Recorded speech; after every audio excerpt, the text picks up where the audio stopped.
दिनै बिपिएफनि जानानै आङो जोंनि आफादगिरि हाग्रामा महिलारि आरो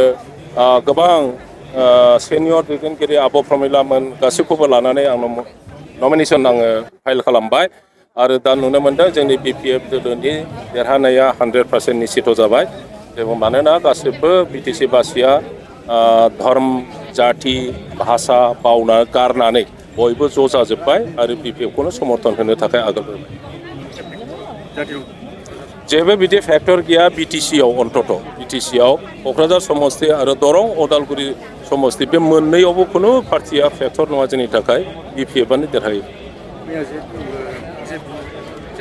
बिसोर मोनसे मित्रता दल दङ नोंथांमोना मिथिगौ बिजेपि दङ एजिपि दङ इउपिपिएल दं बिसोरनि कमन केन्डिडेटआ इउपिपिएलनि गतिके बेखौ केम्पेइन खालामनो थाखाय एजिपिनि नेताफोर फैनांगोन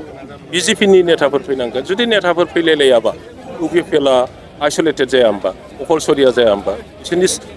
मित्रतानि स्पिरिटआ बहाथो थांगोन फैगोन जोंनियाबो बिपिएफना दा उदालगुरियाव बेस्थ' जादों बिसोरनि इलेक्सन जोबखानानै जेसेबां नेताफोर दं जोंनि क'क्राझाराव नामैबो जोबगोन बिदिनो केम्पेइना सोलिबाय थागोन बिथांमोनहा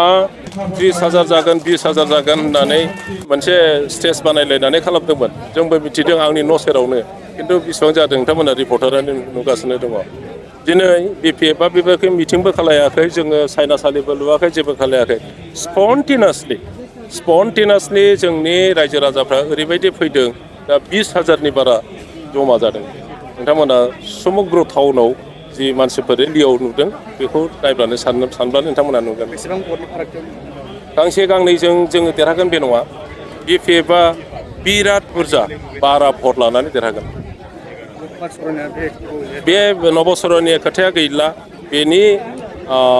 होनना बुङो बेखौ सार्टिफिकेटआ जे भुवामोन बेखौ कर्टआ प्रथमावनो बुंखादोंमोन आरो बेखौ लानानै स्टेट गभर्नमेन्टआबो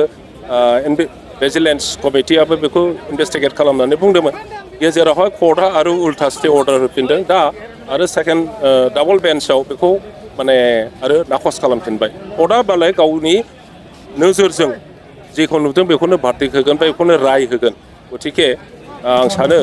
जि कर्टनि राय होनाय बियो मोजां राय होदों आरो बे जे 10 बोसोर भुवा सार्टिफिकेट लानानै ट्राइबेलनि एमपि जादों एमपि जानानै सारा देशनि थाखा फैसा मोनसे बियो बाहायदों व्यवहार खालामदों बेखौ भारत सरकारा आयेनगत भाबै बिथांखौ दन्द खालामनानै बे जेसेबां थाखा फैसा सुबिदाफोर लादों बेखौ माने आयेनगत भाबै फरायना लांफिनजोबनांगौ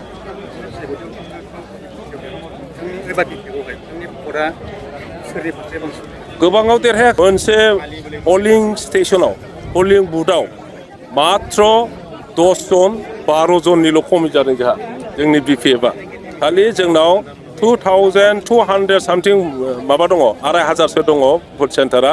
बेवहाय बेनि भटआ 36,000ल' बारा नोङो बेखौ रानब्लानो आन्दाज थांगोन 6,000ल' बारा बेखौ नोङो